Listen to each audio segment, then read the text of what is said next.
আমরা এমন একটা টাইম আসছি যে টাইমটা নাকি স্ট্রবেরি প্রায় শেষ হয়ে গেছে। আমাদের দেশে যেমন ধান ক্ষেতের আইল গুলো না এরকম মানে এক পাশে উঁচা আর এক পাশে নিচা আইল বলে না কি বলে এরকম পুরাটা অনেক বড় ক্ষেতের ভিতর পড়ছে। সবাই এখানে যার যার মতো করে উঠায় নিতেছে।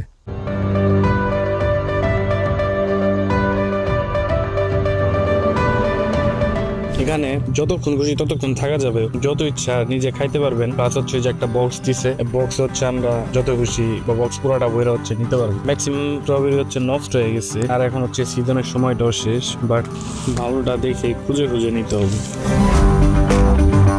এইখানে দেখতে পাচ্ছি কয়েকটা ভালো আছে, এই যে একদম লাল টকটক করতেছে,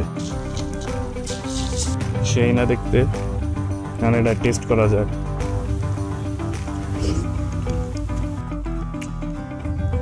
যেগুলো একটু পাকছে বা বেশি লাল লাল ওইগুলো সত্যি খাইতে অনেক ভালো লাগে, অনেক জুসি আর মিষ্টি মিষ্টিও একটু।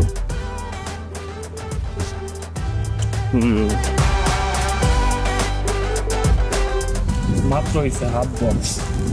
আমাকে ফোন করা বাকি হচ্ছে রোজা রাখতেছো, সে হচ্ছে এখান থেকে তুইলা যে টেস্ট করবো ওই টেস্টটা করতে পারতেছে না। আল্লাহ তাআলা তার রোজাটা কবুল করুক।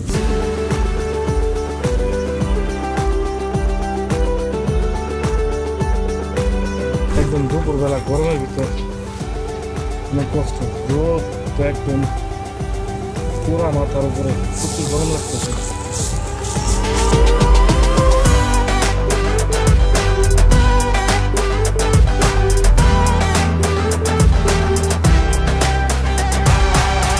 তো আমরা ফাইনালি বক্স পুরাটা ভরতে পারি। এখনকার মতো বিদায়, সবাই ভালো থাকেন, সুস্থ থাকেন, আসসালামু আলাইকুম।